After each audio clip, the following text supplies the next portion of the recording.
Ninguém está condenado a ser quem sempre foi. Nós somos os únicos animais no planeta Terra que temos a habilidade de transcender. Transcender significa começar de novo. Não interessa o que aconteceu na sua infância, não interessa o sofrimento que você teve até hoje. O seu passado foi uma necessidade para você chegar até aqui. O seu futuro é uma possibilidade para você ir onde você quiser ir. Mas se você não se conscientizar disso, o seu futuro vai ser nada mais, nada menos do que uma repetição dos padrões do seu passado.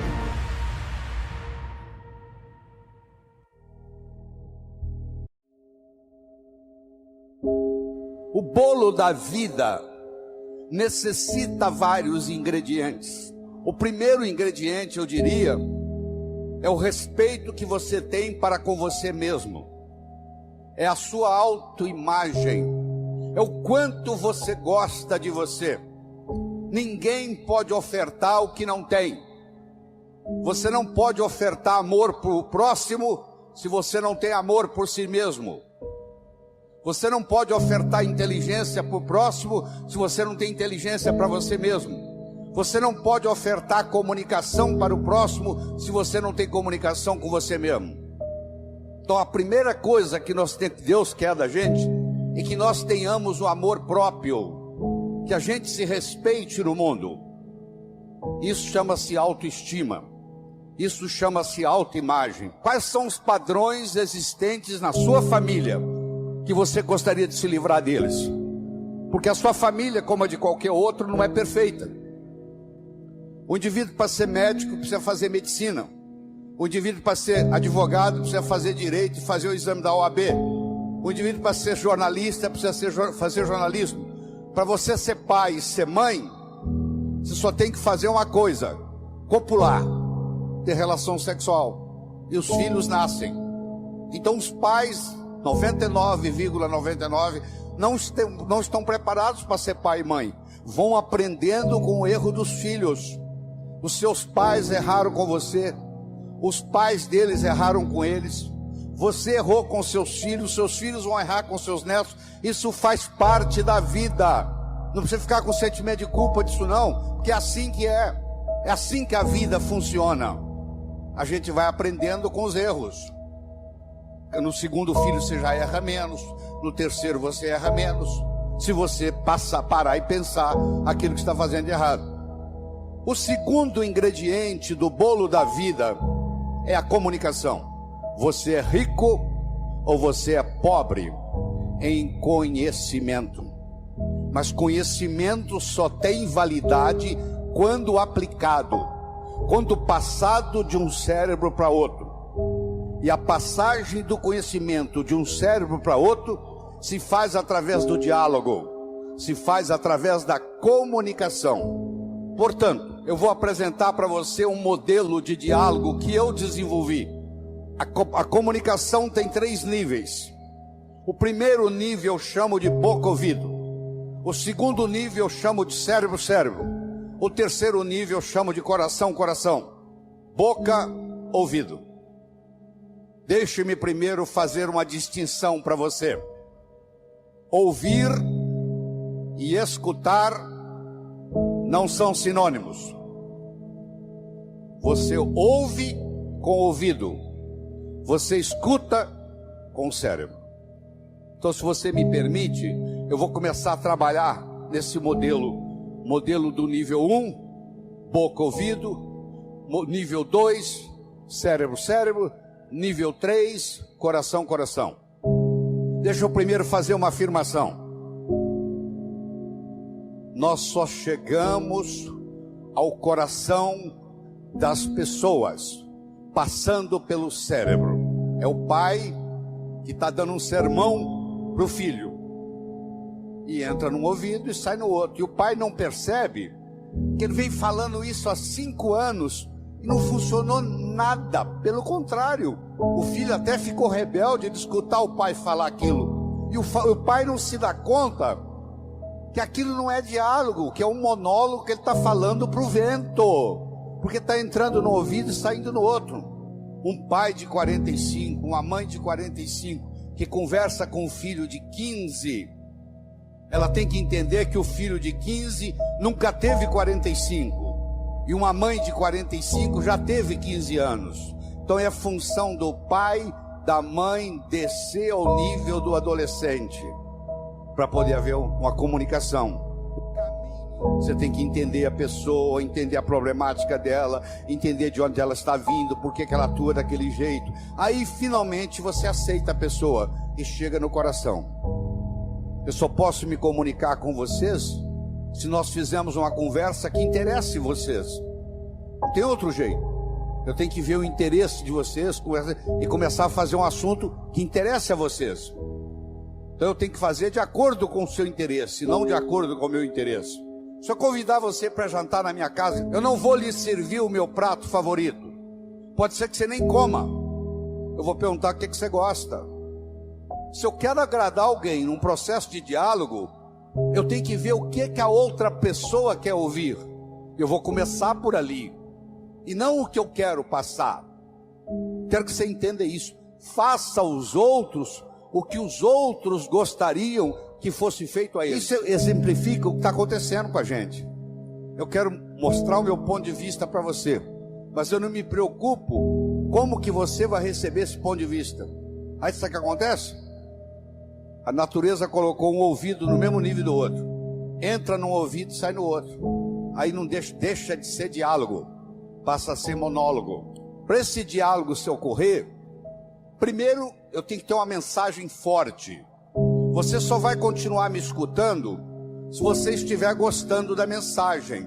Eu tenho que ter algo para poder passar para você. Essa é a mensagem. Segundo, nós temos que conversar de uma forma metafórica. Como é que Jesus ensinava? Jesus ensinava contando histórias. Como é que Jesus ia ensinar como é o mundo espiritual para quem está na terra? Sabe o que ele fazia? Ele fazia de uma forma metafórica.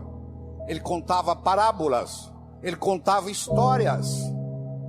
Quando eu lhe conto uma história, você não pode dizer que você não concorda com ela. Eu estou lhe contando uma história, e dentro da história eu coloco a ideia que eu quero passar para você. Era uma vez um navio de alta prioridade, porque carregava ouro, e de repente o motor desse navio enguiçou, e o dono do navio disse: para, traga aqui o melhor mecânico da região. Eles trouxeram. Ele trabalhou um dia inteiro, não conseguiu consertar o motor. Ele disse: para, traga aqui o melhor engenheiro mecânico do país mais próximo. Eles trouxeram. Ele trabalhou 2 dias, não conseguiu consertar o navio. Ele disse: para, traga aqui de onde estiver, de helicóptero, quem montou essa máquina desse navio. E eles procuraram, encontraram e trouxeram ele e um assistente. E eles desceram no navio de helicóptero, foram até a casa de máquinas, escutaram o barulho da tubulação, tocaram nos tubos, e tinha uma válvulazinha vermelha num canto. E ele perguntou para o assistente dele: você tem um martelo? Tem, me empresta. Ele foi lá e pim, ligue. Eles ligaram, tudo funcionou às mil maravilhas. Os 3 indivíduos que trabalharam, o primeiro que trabalhou um dia, o segundo que trabalhou 2 dias, e esse que deu a martelada na válvula, mandaram as suas respectivas contas. Quem trabalhou um dia mandou uma conta de $100. Quem trabalhou 2 dias mandou uma conta de $400, $200 por dia, porque ele havia trabalhado 2 dias e ele era mais sofisticado do que o outro.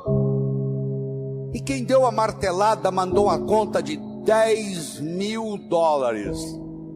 O dono do navio falou: eu vou pagar, porque ele consertou o meu navio, mas eu só pago com uma condição: que ele mostre como é que ele chegou à conclusão de me cobrar $10.000.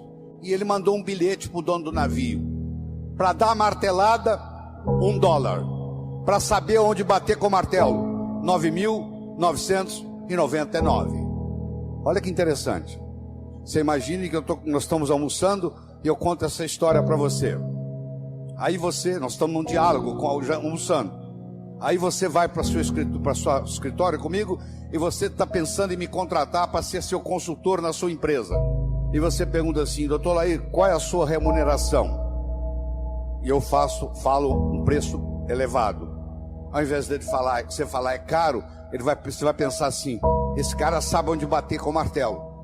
Eu preparei o seu cérebro para escutar o meu diálogo com você. Porque quando você está contando uma história, a mente crítica baixa. Você conta a história e leva o que você quer levar junto da mensagem. E a mensagem entra na estrutura psicológica. Terceira coisa importante no diálogo é uma linguagem apropriada. Você já foi a um médico e o médico começa a usar aquela terminologia médica que só ele entende.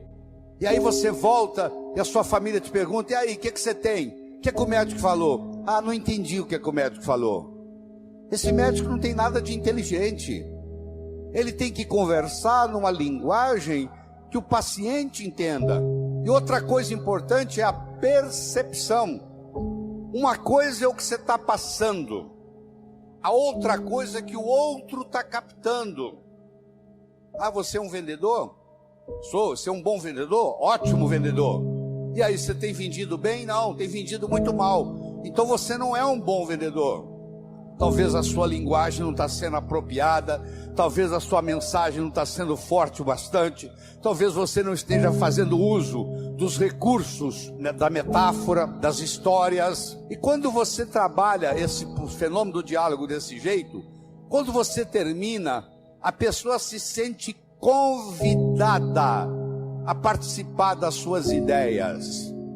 Ela se sente... O filho, quando um pai sabe ter um diálogo com ele, quando termina o diálogo, o filho se sente convidado a experimentar o que o pai está falando para ver se dá certo. Na vida, nós somos julgados por 4 coisas. 4 coisas. Nós somos julgados por aquilo que fazemos. Você pode marcar no seu relógio.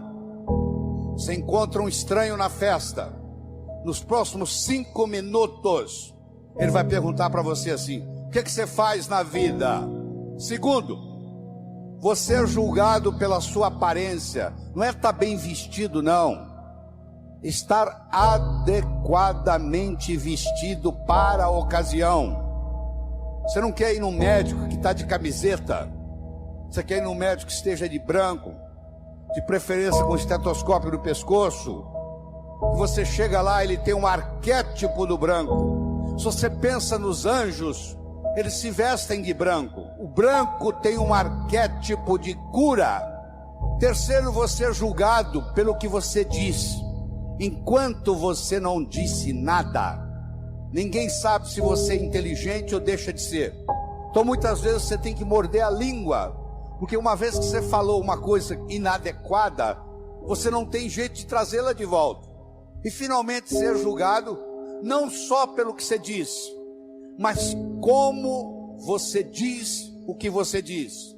Eu poderia trazer alguém aqui que falasse exatamente o que eu estou falando. A apresentação poderia ser muito melhor ou muito pior. Porque não é só o que eu estou falando que conta, é como eu estou falando o que eu estou falando. Então nós somos julgados pelo que fazemos, somos julgados pela nossa aparência, somos julgados pelo que dizemos e somos julgados como dizemos o que dizemos. E nessa parte do diálogo de como dizemos o que dizemos, vem o modelo que eu estou discutindo com você. Eu disse para você que o bolo da vida tem vários ingredientes. Nós começamos falando da autoestima, estamos falando da comunicação, do diálogo. Deixa eu tocar um pouquinho nos outros. Todos vocês conhecem o conceito de uma ampulheta, não conhece? Aquele reloginho de areia. A areia que ainda não caiu é o futuro. A areia que está caindo é o presente. E a areia que já caiu é o passado. Deixa eu focar um pouquinho no presente. Sabe por que o presente chama presente? Você já parou para pensar por que o presente chama presente? Porque é um presente de Deus, eterno. Não interessa onde você estiver, é aqui. Não interessa que hora for, é agora. Esse aqui agora é o nosso presente. É nesse momento que você vive a vida.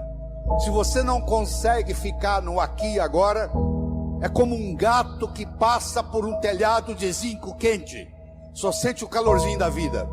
E tem gente que está assim, está dominado pela tecnologia. É o relógio, é o celular tocando.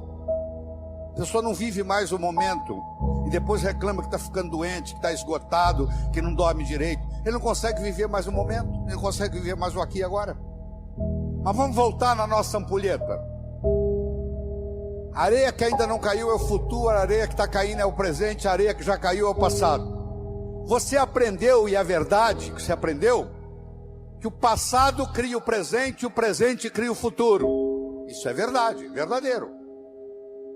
Mas Einstein provou a não linearidade do tempo. O tempo não é linear. Então eu vou provar para você agora que o futuro cria o presente também. E o presente recria o passado. Você já escutou um ditado que diz assim: muitas vezes a antecipação da festa é melhor do que a festa propriamente dita.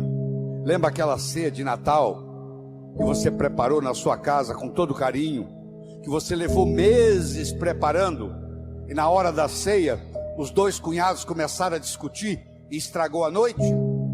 A antecipação daquela ceia foi muito melhor do que a ceia. O que acontece? Se eu tenho metas para o futuro, o seu presente fica mais interessante, porque você vai viajar daqui 30 dias, daqui 29, daqui 28. Se você não tem perspectiva de futuro, aí a droga te domina. Todo drogado que eu conheci, que eu tratei, que eu cuidei como médico, todo drogado perdeu a perspectiva do futuro. Ele não tem a noção do amanhã. Ele acha que só existe hoje. Quem só acha que existe hoje não vai se preocupar o que a cocaína, a maconha, a heroína vai fazer no corpo, porque perdeu perspectiva de futuro. Então eu espero que você entenda que o futuro cria o presente. Eu vou provar para você agora que o presente recria o passado. Chegou uma senhora e disse assim: doutor Laí, eu estou aqui porque eu estou num processo de divórcio e fiquei sabendo que o seu curso fortalece o emocional, eu vim aqui fazê-lo. Deixa eu lhe contar a minha história. Eu sou casado há mais de 25 anos, eu e meu marido decidimos por opção não ter filhos. Ele trabalha numa multinacional, eu trabalho noutra. Ele sai de segunda a sexta para viajar pela multinacional, e eu saio de segunda a sexta para viajar pela minha multinacional. Sexta-feira à noite nós nos reuníamos, íamos para um sítio, nós passávamos sexta-noite, sábado, domingo, voltávamos segunda de manhã. A minha tia que me criou, que morava na Europa, veio nos visitar no Brasil. Eu levei-a para passar o final de semana no sítio. Ela teve uma parada cardíaca e morreu no sítio. E eu nunca mais tive coragem de ir lá. O meu marido não abre mão, ele viaja durante a semana e sexta-feira ele vai para o sítio. Eu não vejo ele durante a semana, não vejo ele no final de semana. Nós somos distanciando, estamos num processo de divórcio. Eu perguntei para ela assim: mas por que a senhora não vai no sítio? Falou: porque a minha tia morreu lá. Eu falei: mas justamente por isso. A sua tia saiu lá da Europa para te dar esse presente, para morrer no sítio, para mostrar para você o quanto que ela gostava de você. Isso tem uma simbologia. Ela fez questão de vir morrer do seu lado. Ela foi escutando, ela não conseguia parar de olhar no relógio. E o que ela queria? Ir para o sítio. Que é o final da história. Ela voltou a ir para o sítio, está casada com o marido até hoje. Eu não consigo mudar o fato da tia dela ter morrido no sítio. Eu mudei no diálogo a interpretação da morte da tia dela no sítio. Eu não consigo mudar o passado de ninguém, mas eu quero que você saiba que tudo que aconteceu com você aconteceu por uma necessidade, talvez espiritual. Seu passado é uma necessidade que aconteceu para você chegar aqui. Ele é conhecido, você sabe o que aconteceu. O seu futuro é uma possibilidade, e ele é desconhecido até que você decida qual que ele vai ser, porque você pode criar o seu futuro. Nós somos os únicos animais no planeta Terra que temos a habilidade de pensar em futuro. E eu sugiro que você se concentre lá no futuro, porque é lá que você vai passar o resto da sua vida. Você não vai passar a sua vida no passado. Perdão, antes de ser um ato de amor, é um ato de inteligência. Só não perdoa quem é burro. Eu não vou perdoar o meu pai pelo que ele me fez. Onde é que está seu pai? Ah, ele já morreu. Aí ele vai ficar muito sem dormir hoje à noite por causa disso. Eu lhe garanto que os seus pais fizeram o melhor que eles sabiam fazer. Não fez melhor porque não sabia. Eles não sabiam o que eles não sabiam. No momento que você perdoa, isso muda tudo. Isso muda a sua energia, muda a sua capacidade de ganhar dinheiro. Se você tem ressentimento do passado, você cancela o seu futuro, você não tem perspectiva de futuro. O ressentimento do passado não deixa você ter perspectiva de futuro. Então, se você perdoar o seu pai e perdoar sua mãe incondicionalmente, só pelo fato de ele ser seu pai e pelo fato de ela ser sua mãe, não é a pessoa em si, não. Eu estou querendo que você perdoe o arquétipo pai. Eu estou querendo que você perdoe o arquétipo mãe. Não é que agora você perdoa a sua mãe, você tem que trazê-la para morar com você, não. No momento que você fizer isso, seu coração vai se abrir, e essa renovação de esperança vai encher o seu coração, e a sua viagem aqui vai ficar inesquecível, que vai ficar um antes e vai ficar um depois.